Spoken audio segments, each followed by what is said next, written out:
Dead men tell no tales, but their ships speak volumes. Welcome to the Cursed Compass, where we explore the darkest maritime mysteries. 65 kilometers off the coast of Western Australia sits the Houtman Abrolhos. From above, it is a stunning chain of turquoise coral islands. But for 17th century navigators, this shallow, pristine water concealed a lethal drop-off that turned the region into a graveyard. To understand what was lost here, look at the Dutch East India Company. The VOC was a massive corporate empire operating 600-ton ships built to cross the globe, heavily armed and loaded with silver guilders. On the morning of June 4, 1629, the company's brand-new flagship, the Batavia, tore its hull open on Morning Reef. Over 200 passengers and crew managed to abandon the sinking wreck and scramble onto tiny, barren strips of dead coral. They had almost no food and entirely lacked fresh water. Facing severe dehydration, the ship's commander, Francisco Pelsart, made a drastic decision.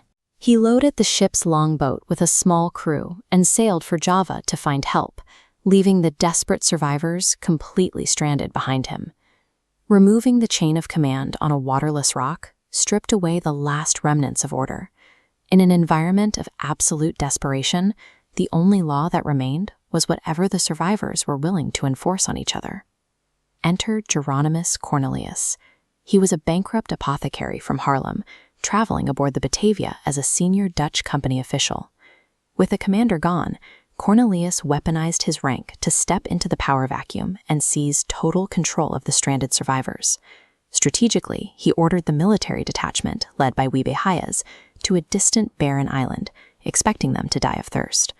With the soldiers neutralized, Cornelius now held a total monopoly on the weapons, boats, and shrinking food supply. Cornelius and his mutineers initiated a highly organized campaign of terror.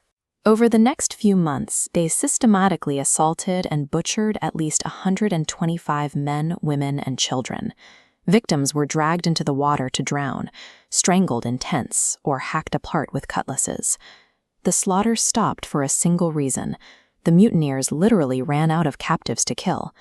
Cornelius's reign turned the Abrolhos into a closed system where human violence became more lethal than the reef or the environment.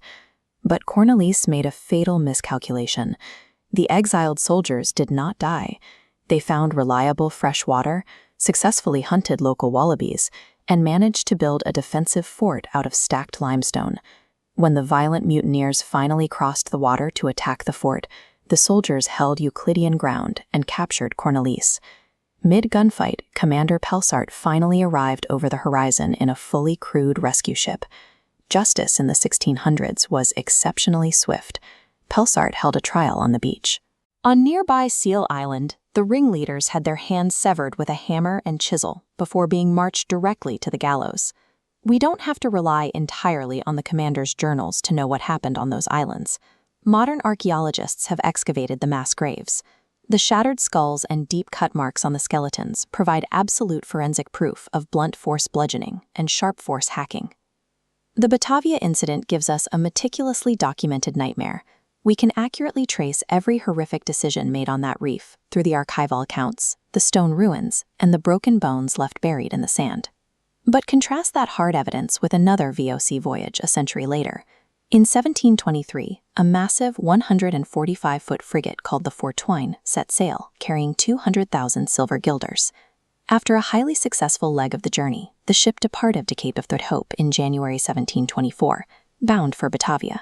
It sailed into the vast expanse of the Indian Ocean, carrying 225 men, and completely vanished. It left no distress signal, no survivors, and no immediate wreckage. The leading historical theory paints a miserable picture. The prevailing belief is that the wind simply died. The ship sailed into a belt of absolute calm, floating aimlessly on a mirror-like sea, while the crew slowly rotted from scurvy and burning fevers. For years, rumors suggested the Fortuyn eventually drifted into the exact same trap as the Batavia. Survivors of a later wreck claimed they spotted unidentified foreign ship timbers scattered across the haunted Abrolhos Islands. But modern research upends that theory.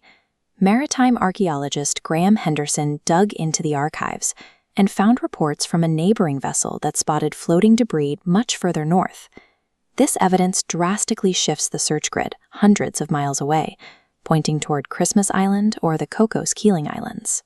Modern search teams scan these remote coastlines with magnetometer surveys, hunting for magnetic signatures of iron cannons buried beneath the coral. The ocean sometimes spits out the darkest truths of human nature upon the reefs, leaving us a perfect forensic trail. But it is equally capable of swallowing a fortune in silver, erasing a massive frigate, and turning 225 souls into a permanent mystery.